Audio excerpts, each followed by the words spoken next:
ఏదో అనుకుంటే ఇంకేదో అయ్యిందే బాబు ఏదో అనుకుంటే ఇంకేదో అయ్యిందే. అవునుల్లా నిజమే. చంద్రబాబు సార్ మాట్లాడుతున్న మాటలు వింటుంటే బాబు ఏదో అనుకుంటే ఇంకేదో అయినట్టే కనిపిస్తున్నది.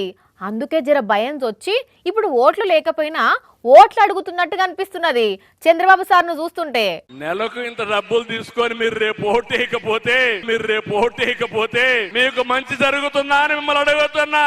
ఓష్ని చంద్రబాబు సారుకు నిజంగానే భయం పట్టుకున్నదా ఎట్లా? మరి ఇప్పుడు ఎలక్షన్లు లేవు, ఓట్లు లేవు, అయినా ఇప్పుడు ఓట్ల గురించి ఎందుకు మాట్లాడుతున్నట్టు, ఓట్లు ఎందుకు అడుగుతున్నట్టు? దీన్ని బట్టి చూస్తే బాబుకి ఎక్కడనో ఏదో భయం పట్టుకున్నట్టుగా అనిపిస్తున్నది కదా నుల్లా. నెలకు ఇంత డబ్బులు తీసుకొని మీరు రేపు ఓటేయకపోతే మీకు మంచి జరుగుతుందా అని మిమ్మల్ని అడుగుతున్నా. మరి సూపర్ 6 పథకాలు అన్నారు, కొన్ని రోజుల నుంచి ముచ్చటే ఎత్తుతలేరు. తిరుమల లడ్డూల ఏదేదో కలిసిందని మాట్లాడిండ్రు, ఇప్పుడు మళ్ళా మాట మార్చిండ్రు. మరి ఇవన్నీ జనాలు గమనిస్తున్నారు, దాంతోని వ్యతిరేకత ఏర్పడుతున్నది అనేనో ఏందో గాని గిట్లా రేపు ఓటేయకపోతే మీకు మంచి జరుగుతుందా అని అడుగుతున్నాడు. అసలు గిది ఓట్లు అడిగే టైమేనా? ఇంకా ఓట్లకు చాలా రోజులున్నది. ఇప్పుడంతా పని చేసే టైము, జనాలకు ఏం కావాలనో తెలుసుకోవాలి, వాళ్ళ సమస్యలు తీర్చాలి. అంతేగాని ఓట్ల ముచ్చట ఇప్పుడెందుకు వస్తున్నట్టు అని అడుగుతున్నారు కొందరు పబ్లిక్.